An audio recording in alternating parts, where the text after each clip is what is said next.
गर्व का विषय है कि आज शब्दों के माध्यम से मुझे गुरुदेव जी के को श्रद्धा सुमन अर्पित करने का अवसर प्राप्त हुआ है।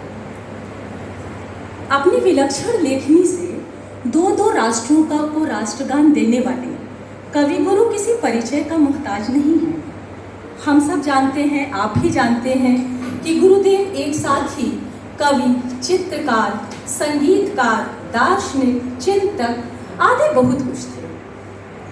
पर इस सब से बढ़कर उनका वैशिष्ट्य इस तथ्य में निहित है कि उन्होंने भारतीय चरित्र की उस विराटता का प्रत्यक्षीकरण किया जो कहती है एकः सत् विप्राः बहुधा वदन्ति, एक ही सत्य है वही सब में भासित है। और इसलिए उदार चरिता नाम तो वसुधैव कुटुंबकम, उदार चरित्र वालों के लिए पूरी पृथ्वी ही उसका परिवार है। और इसी प्रत्यक्षीकरण के कारण ही गुरुदेव ने भारत देश को महामानव समुद्र की संज्ञा दी। जिस तरह से विभिन्न नदियां अपनी समस्त विशेषताओं के साथ, जो कि अलग अलग होती हैं, समुद्र में जाकर एक रूप हो जाती हैं, उसी तरह से सभ्यता के आरंभ से ही यक्ष, नाग, किन्नर, गंधर्व, असुर आदि जातियां अपनी अलग अलग विशेषताओं के साथ इस महादेश में आकर एक रूप हो गई, एकाकार हो गई। यह जो भेद में अभेद की सृष्टि है, चाहे वह आध्यात्मिक हो या लौकिक, यह भारत की अपनी विशेषता है। और इसका साक्षात्कार वही कर सकता है जो अपने परिवेश, अपने पर्यावरण, अपने सहचर जीव जंतुओं के प्रति संवेदनशील हो, समदर्शी हो। और यही कारण है कि शिक्षा के एक संदर्भ में गुरुदेव ने जोर देकर कहा था कि शिक्षण जितना ज़्यादा संभव हो प्राकृतिक वातावरण में होना चाहिए, क्योंकि बालक जब बचपन से ही अपनी धरती, वृक्षों, लताओं, जीव जंतुओं, पशु पक्षियों से आत्मसात होगा तो उसे अलग से पर्यावरण संरक्षण के विषय में बताने की आवश्यकता नहीं पड़ेगी। उसे अलग से ये नहीं कहना पड़ेगा कि जीवों पे दया करो। जिस बच्चे ने कभी पानी बरसते मतलब पानी में खेतों को देखा ही ना हो, जिसने कभी पौधों में पानी ही ना दिया हो, गाय भैंसों, कुत्ते बिल्ली को खाना न खिलाया हो, वो उस संवेदना को कैसे अनुभव कर सकता है कि जब पौधे में पानी डालते हैं तो पत्तियां मुस्कुरा उठती हैं। वो कैसे कुत्ते बिल्लियों में उस संवेदना को देख सकता है जो मनुष्य की तरह होती है। इससे भी बढ़कर जो बच्चा अभी कृत्रिम वातावरण में पल रहे हैं, रट रहे हैं, क्योंकि शिक्षा का जो स्वरूप है उसे पढ़ना तो कतई नहीं कहेंगे, तो ये अपने प्रति ही असंवेदनशील हो रहे हैं, स्वयं को ही नहीं जान रहे हैं, इसीलिए आत्मघाती कदम उठा रहे हैं। वो सामने वाले से संवेदना कैसे व्यक्त करेंगे? और हो सकता है स्पष्ट रूप से गुरुदेव ने कहा कि साहित्य, संगीत, कला जैसे विषय अनिवार्य रूप से शिक्षा में जोड़े जाने चाहिए, क्योंकि ये जो कलाएं हैं ये हमारी जो चित्त की क्षुद्र वासनाएं हैं उनको दूर करती हैं, हमारे मनों को उच्च से उच्चतर निलय में पहुंचाती हैं। जब हम अच्छा संगीत सुनते हैं, अच्छा साहित्य पढ़ते हैं, तो हमारे देह के बंधन खुद ही ढीले पड़ने लगते हैं, हम किसी और ही लोक में विचरण करने लगते हैं। और यही समय होता है आत्म जागृति का, खुद को समझने का। जो खुद को जितना ज़्यादा जान लेता है, अपने अंतर को प्रकाशित करता है, वही समाज को प्रकाशित कर पाता है। और जहाँ तक मेरा मानना है कि नियति ने हम सबको अध्यापन का भार सौंपा है, तो हमारे लिए तो ये और भी नैतिक दायित्व बन जाता है कि हम बार बार अपने अंतर में झांकें और संभावी खुद भी बने। और ये जो ईश्वर के अंश हमारे सामने हैं सौभाग्य से, इनमें भी वह अंतर्दृष्टि पैदा करें कि ये स्वयं को ज़्यादा से ज़्यादा जाने, आत्म साक्षात्कार करें, तभी ये अपना अभ्युदय कर सकेंगे, समाज को दिशा दे सकेंगे, राष्ट्र का उत्थान कर सकेंगे और अंततः विश्व को सद्भावना के लिए प्रेरित कर सकेंगे। और अगर 100वां हिस्सा, 1000वां हिस्सा भी दे सके इस दिशा में, तो मैं समझती हूँ कि इसी में मेरी सिद्धि है और गुरुदेव के प्रति यही सच्ची श्रद्धांजलि होगी। धन्यवाद। आइए हम अपनी कविता की ओर आते हैं। आमतौर पर हम सभी प्रार्थना करते हैं और उस प्रार्थना में हमारे कुछ सामान्य बातें होती हैं और चाहिए पर हमारा पूरा जोर होता है कि आज हम प्रार्थना करने जा रहे हैं, तो प्रार्थना से पहले ही तमाम एप्लीकेशन हमारे हाथ में होती है कि आज प्रभु से हम ये मांगेंगे और ये प्रार्थना करेंगे। तो प्रार्थना में मांग है, लेकिन गुरुदेव की मांग कुछ और है, इसे समझने की आवश्यकता है। नहीं मांगता प्रभु विपत्ति से, नहीं मांगता प्रभु विपत्ति से मुझे बचाओ त्राण करो, विपदा में निर्भीक रहूं, विपदा में निर्भीक रहूं मैं, इतना हे भगवान करो। नहीं मांगता दुख हटाओ, नहीं मांगता दुख हटाओ, व्यथित हृदय का ताप मिटाओ, दुखों को मैं आप जीत लूं, दुखों को मैं आप जीत लूं, ऐसी शक्ति प्रदान करो, विपदा में निर्भीक रहूं मैं, इतना हे भगवान करो। मेरी हिम्मत टूट ना जाए, मेरी हिम्मत टूट ना जाए, कोई जब ना मदद को आए, मेरी हिम्मत टूट ना जाए, जब जग धोखे पर धोखा दे और चोट पर चोट लगाए, अपने मन में हार न मानो। आमतौर पर हम सभी के साथ ऐसा होता है, अपने मन में हार न मानो, ऐसा नाथ विधान करो, विपदा में निर्भीक रहूं मैं, इतना हे भगवान करो, विपदा में निर्भीक रहूं मैं, इतना हे भगवान करो।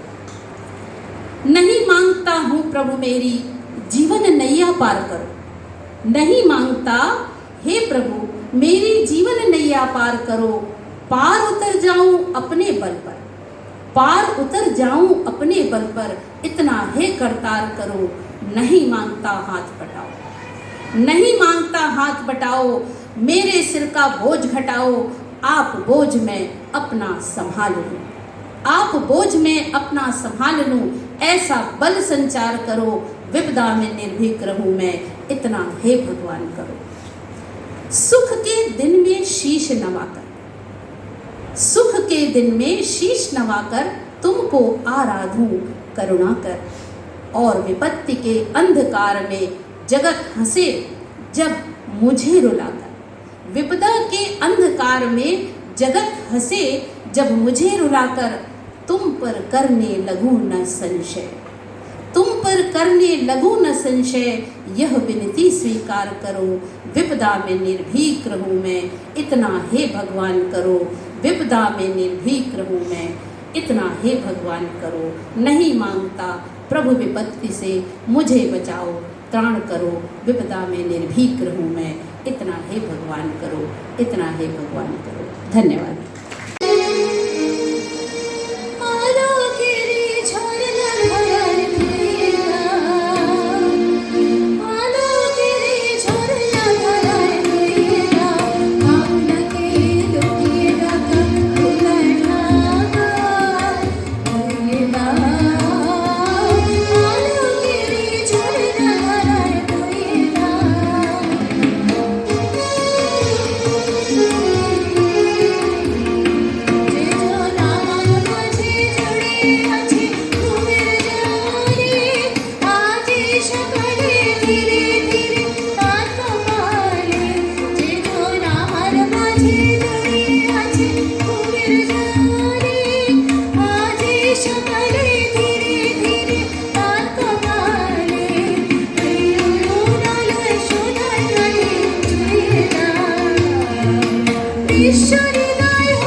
Tagore, every poem and every song has two meanings. एक तो normal कि जोत के जगह में दो डालो ये सब है, but there is a very deep meaning, other meaning also, and that is the speciality of the Tagore. एक तो normal लोग जो समझ रहे हैं ठीक है, एक deep meaning is प्रकाश जो है वो बहुत ज़्यादा है, knowledge का प्रकाश, धूल अपने मन में हम लोग लेयर्स पे लेयर्स चढ़ा के रखते हैं. So that is we have to overcome by the light of the knowledge. और टैगोर आज के डेट तक एकदम रेलिवेंट है अपनी सोसाइटी में. आप देखिए तो हम लोग को पढ़ना चाहिए उनकी philosophy. I was talking with Rati, हम लोग के 4 फिलॉसफी बहुत लिया जाता है, 4 schools of thoughts, Tagore, Gandhi, Nehru and Ambedkar. मुझे अम्बेडकर जी के बारे में ज़्यादा नॉलेज नहीं है, उनकी फिलॉसफी के बारे में. Gandhi's Tagore philosophy was, if you educate a woman, then your family and the society is educated. Nehru said कि girl and boys, son and daughter are equal. तो लोगों ने उसको बहुत क्रिटिसाइज किया कि उनका लड़का नहीं है इसलिए ये कह रहे, शायद लड़का होगा तो ऐसा नहीं कह रहे. टैगोर सेड जो भी इन पे टॉर्चर हो रहा है, एजुकेशन नहीं कर रहे हैं, नौकरी नहीं करने देंगे, ये सब इनको होने दो, इनके ऊपर इनको खुद से रिबेल करने दो.